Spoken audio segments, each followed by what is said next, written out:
Good morning, good afternoon, good evening, those of you who have been with us since the beginning, and those of you who have been with us here's and there's about, and those of you that have just subscribed, as well as those of you who are about to subscribe or contemplating subscription. We thank God for you.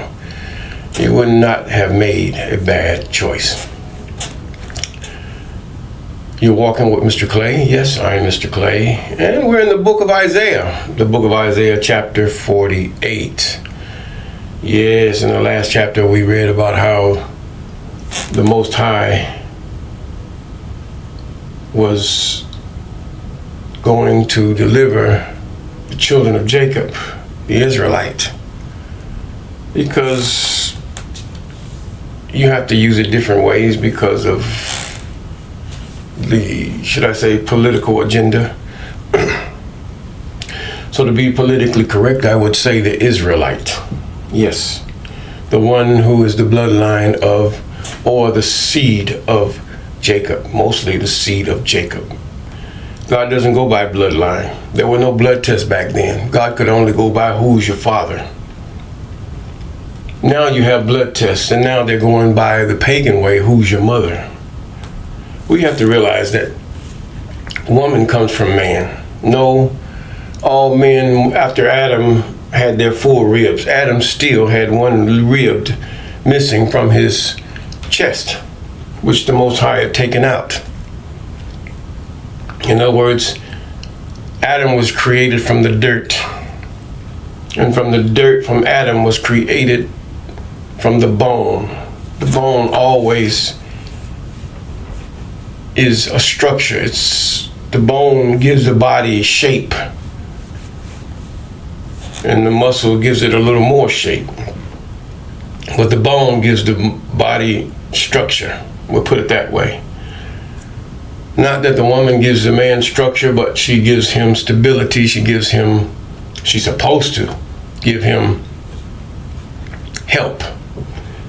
And that help is in reproduction of not only from the man reproducing another woman, also reproducing another man.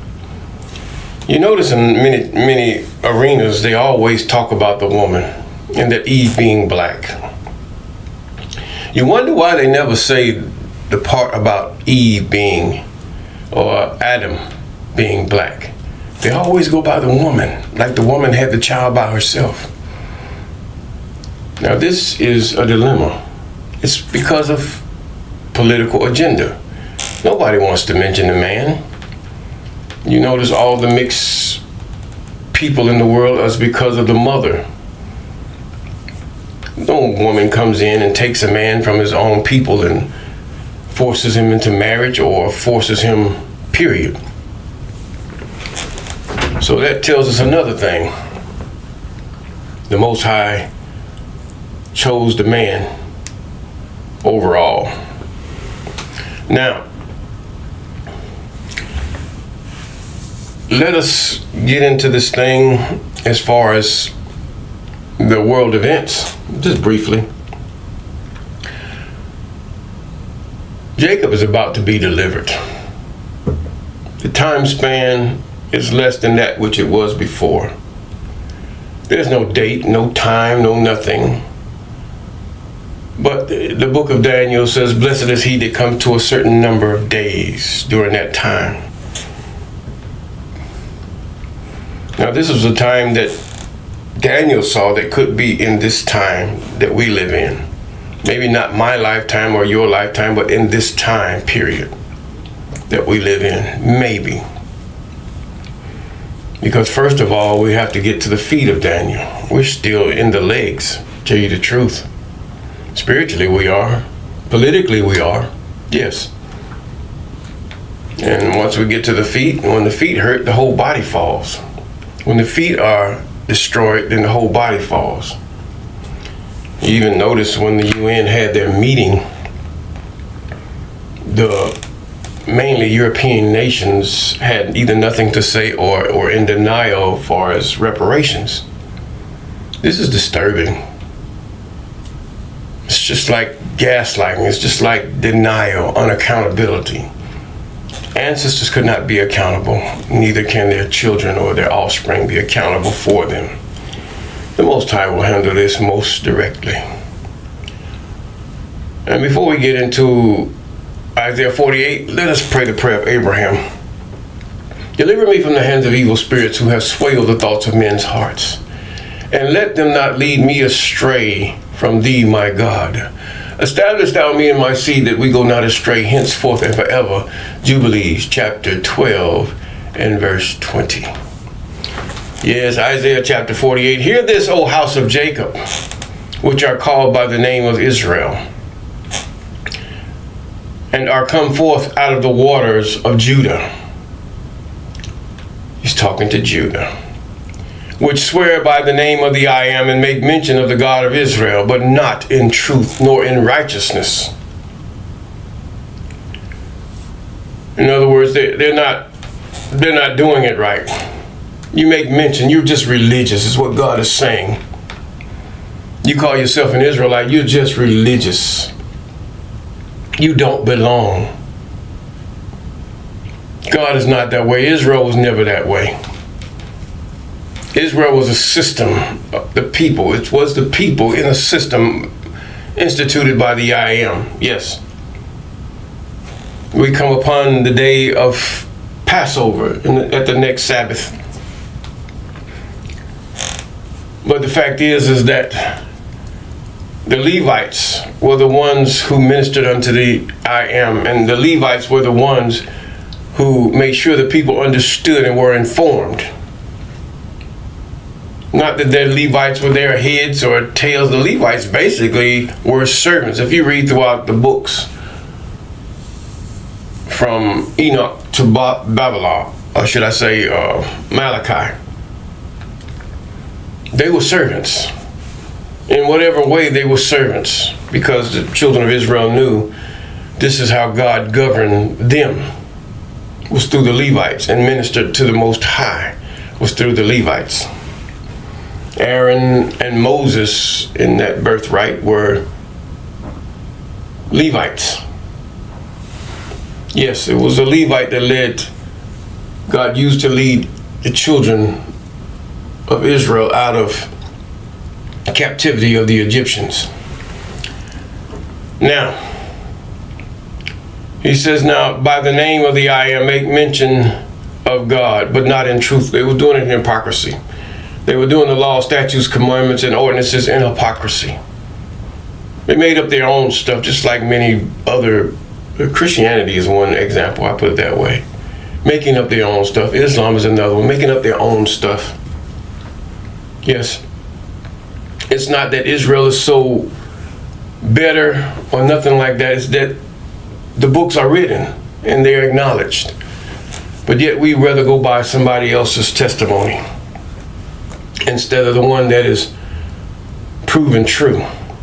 Oh, it was written by many men. No, the Bible was not written by many men. The books that are contained in the Bible, mind you, we excluding the 27 letters.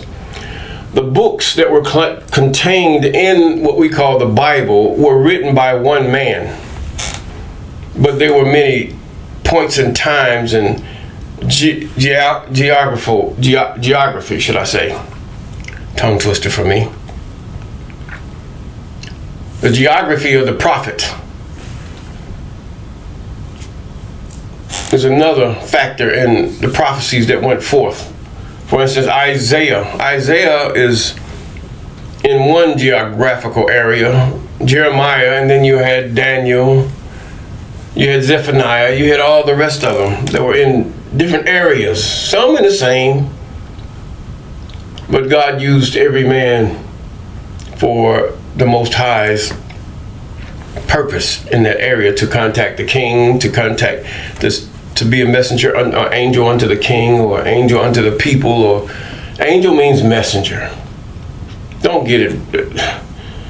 We are so twisted by the heathen and the pagan way, we don't even know what angel means out of our own language. Messenger, period. Now let us continue. Which swear by the name of the I Am. But we're in verse 2 now. We just got that far. For they call themselves of the holy city and stay themselves upon the God of Israel. The I am of hosts is his name, or the I am that I am is the name.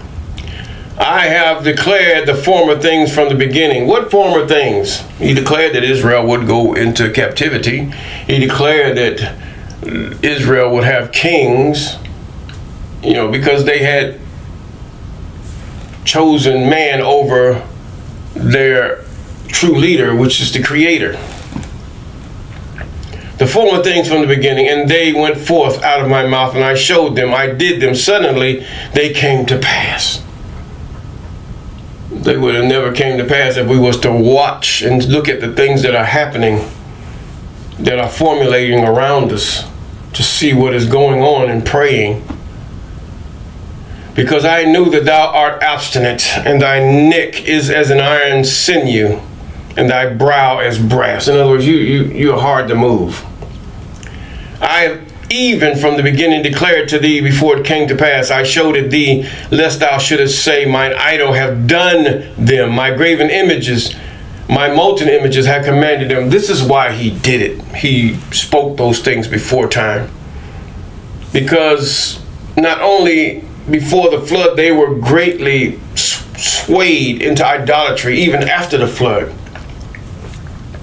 After their father Abraham, Israel became idolatrous. They were an idolatrous people because of the Egyptians at one time. And then they get into the land of Canaan and they reinstituted idolatry again. And it seems like they are in and out, such as a backslider, or one that is, should I say, unstable in all their ways. You have to watch that. You have many Christians and clergy that will call you unstable because you do not go their way, or you're swayed another way in there. You can be wishy-washy when it comes to truth. But as far as your stand in the law, statutes, commandments, and ordinances, you are to stand fast. This truth is, I'm talking about historical truth. Yes, and that truth from the commandments, statutes, and ordinances of the Most High, even laws, is based on you being a part of the kingdom, the people, whose ruler is the Creator, even the I am. Now, let us continue.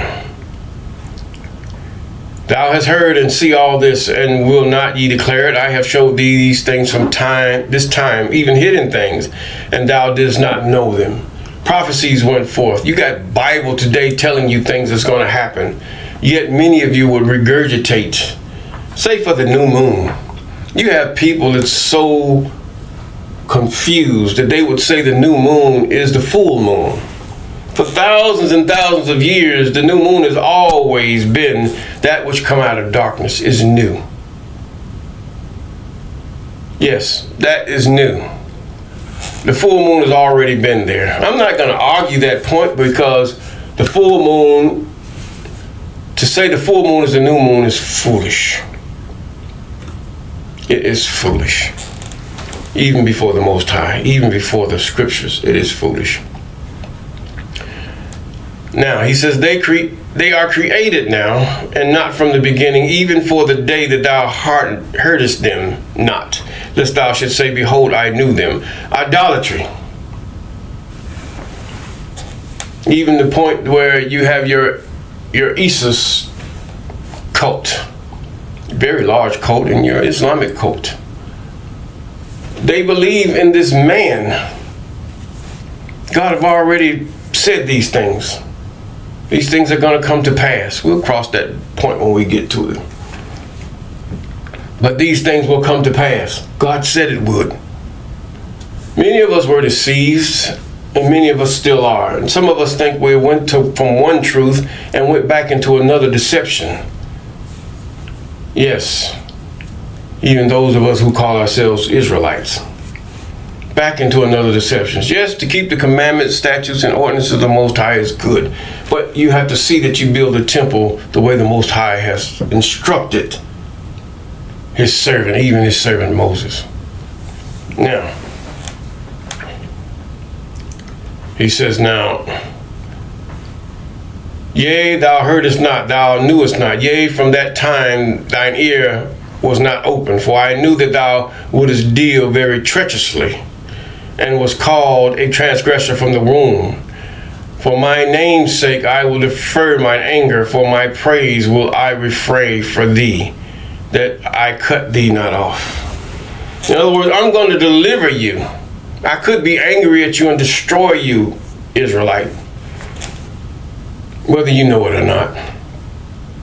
But I will refrain from my anger. But I'm going to teach you through your captivities, through your turmoils, through your enslavement, through your servitude. I'm going to teach you. Then I'm going to bring you out that I might have praise of you. This is what God is about. Glory to the name of the Most High. Yes. He says now, behold, I have refined thee, but not with silver. I have chosen thee in the furnace of affliction. Just as we were talking about.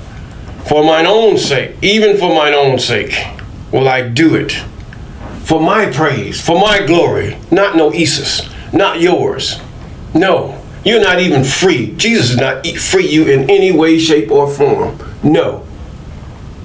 No, your Yahushai, no, your Husha, or whatever, Masindisi, or whatever you want to call it, did not free you at all.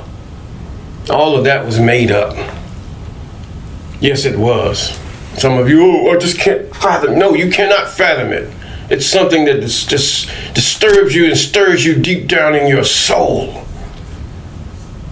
And some of you have even left your faith or the religion that you were in because you just could not handle it. To know that there is only one. This is by design.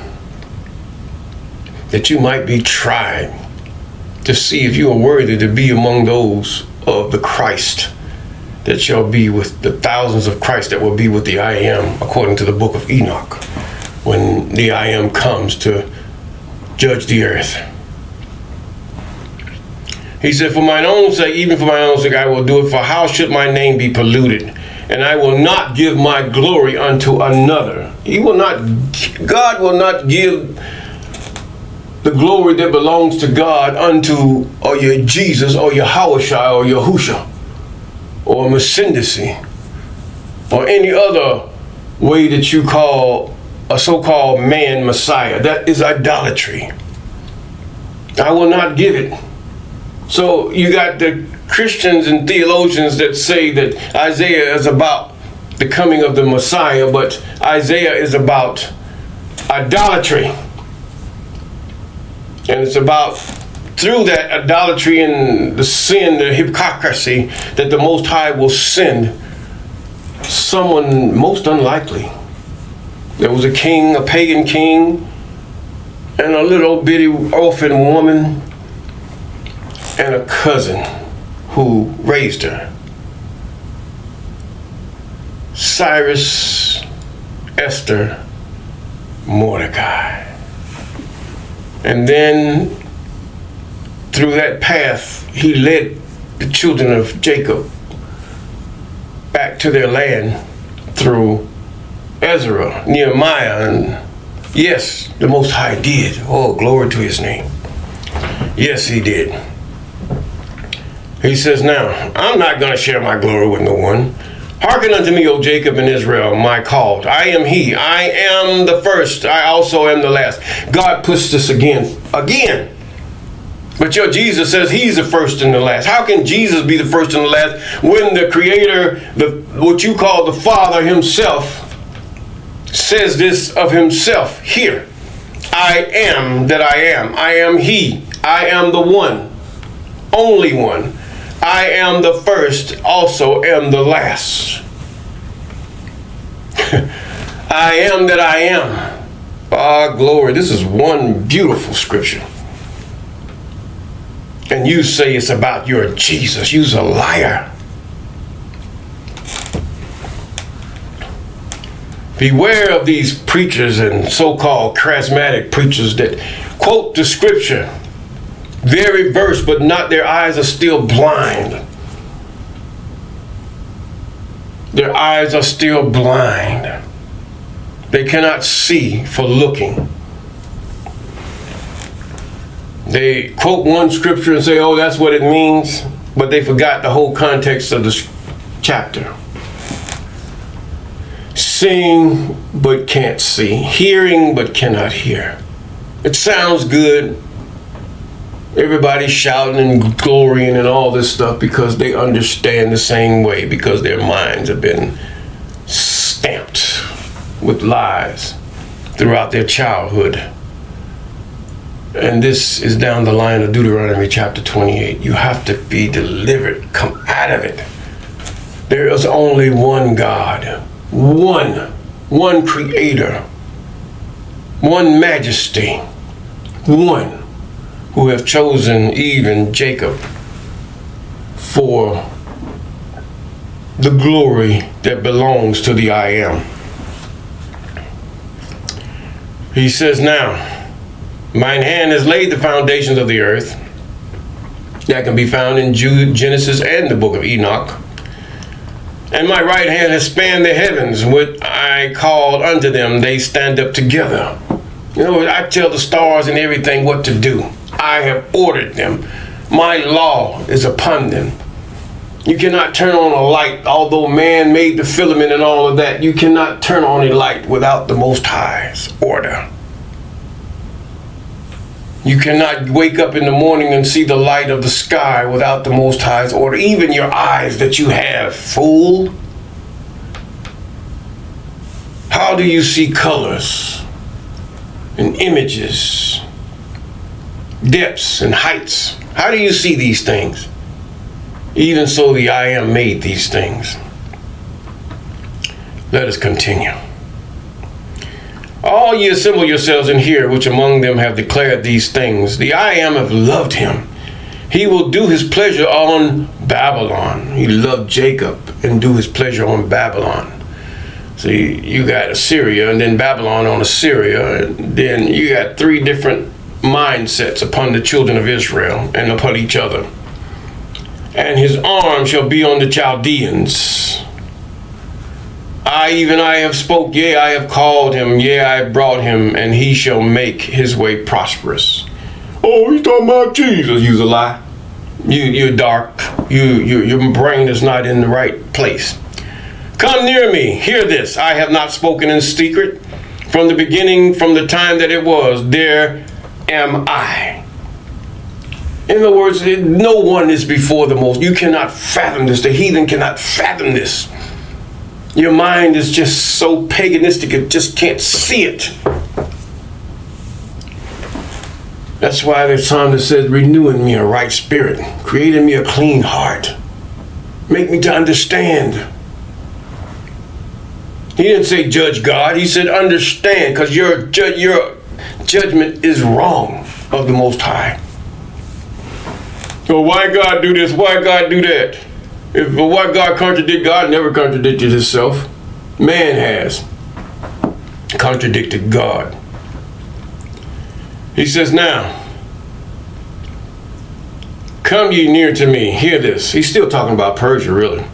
I have not spoken in secret from the beginning and from the time that it was. There I am. There am I. And now the I am. Or it says God and the Spirit have sent me. This is, who's talking here? Isaiah. Thus said the I Am thy Redeemer, the Holy One of Israel. I am that I am thy God. See, they put Lord there. Which teaches thee to profit. What does profit mean? Does it mean that you're going to be rich? Your crypto, your Bitcoin, and all that? No, it doesn't mean all of that. Your gold, your silver, no. It means you'll have what you need in order to sustain your life and the life of your family. That's what it means. Which leadeth thee by the way that thou shouldest go. Yes, even the commandments, statutes, ordinances, and laws of the Most High. Oh, that thou hadst hearkened to my commandments. Then had thy peace been as a river, and thy righteousness as the wave of the sea. Because you won't yield. You will go to your Christianity and your Islam and your other religions that are derived from them. Your paganism, no godlike, no nothing. All of them contain good wisdom, but they're still wrong. They're all wrong. The only right way is the way of the Most High, and that is through the commandments, statutes, ordinances, and laws, whom the Most High have chosen, Jacob. This is their choosing, that they may show forth the praise and righteousness of the Most High through the laws, commandments, ordinances, and laws. Because the law is the righteousness of the Most High. And that's how we miss it, period. Isaiah is very powerful, very, very powerful. And then some will come, oh yeah, they weren't me, my pastor. Who cares about your pastor? Your pastor is a man that bleeds. He was born, bleed, and gets sick, and he shall die, as all of us will. But the Most High is forever. Let's continue. Pay attention, as they say. He says, oh, that thou hearkenest to my commandments, then thou had been peace like a river. You can have peace. Even in Psalms chapter 19, it talks about the law of the Most High. Just to do them is peace. You say you're Islam or you're Christianity, there's no peace there. There is no peace. If there was peace, why would you have enslaved millions and hundreds of thousands and put them to the dust and the dirt? You cannot name that amongst the Israelites. No. You just didn't understand what God was doing when they had servants. Yes, that's what it is. You did not understand. You did not seek to know and understand why God allowed servitude. Because of debt. Because of thievery. Imprisonment. No, God never had no prisons. That was byproduct of man following pagans. That's what it is. Now he said, go ye forth to Babylon, fear ye. Oh, let's go back to chapter 19. Thy seed also had been as the sand, and thy offspring of thy bowels like the gravel thereof. His name should not have been cut off nor destroyed from before me. Go ye forth. He's talking about Babylon. Of Babylon. Flee ye from the Chaldeans with the voice of singing. Declare ye, tell this, utter it even to the end of the earth. Say ye, the I Am hath redeemed his servant Jacob. This is what he's talking about. Jacob was redeemed from Babylon. You have to remember, Babylon has done a lot of atrocities, just as the United States and the European countries have done against the children of Jacob. Although the historical accounts that they have would deny such a thing, or they have concocted, we put it that way. Yes, all those countries, they had a free-fall because of Deuteronomy chapter 28. You did it. Your ancestors did it, Jacob. Yes, you did. Else they would have never have happened. They would never have been born. But for that reason were they multiplied and thrive upon the earth. Hard words for hard times. Now, he's saying you would have been you would have filled the earth. All your seed in righteousness, if you'd have sit down and just taught your children the commandments, statutes, ordinances, and laws. But you decided you wanted a judge. You wanted one man to be in charge. You wanted a king. When the Most High already had his the establishment that was instituted, even the Levitical priesthood, who would minister to the Most High, and from the Most High, they would minister to you. As you minister to them, that they might carry out their duties that they should do. This was before the Most High, but no, you didn't want to do that, stiff-necked. Go ye forth of Babylon, flee ye from the Chaldeans with the voice of singing. Declare this, tell this, utter it even to the end of the earth. Say ye, the I Am hath redeemed his servant Jacob. Yes, here comes Babylon, here comes Babylon. And they thirsted not when he led them through the desert. He caused the waters to flow out of the rock. Recall the former things. He clave the rock, and also the water gushed out. There is no peace, saith the I am, unto the wicked. Wicked Jacob, or either wicked Babylon. There's no peace. Even today, there is no peace to the wicked. I don't care whether you Islam or Christian or whatever, Hare Krishna or whatever. There's no peace. You have none. Psalms chapter 19 declare where the peace really lies. And if we should do those things that are right, even his laws, commandments, statutes, and ordinances, and live in our hearts that way each day, we will have peace.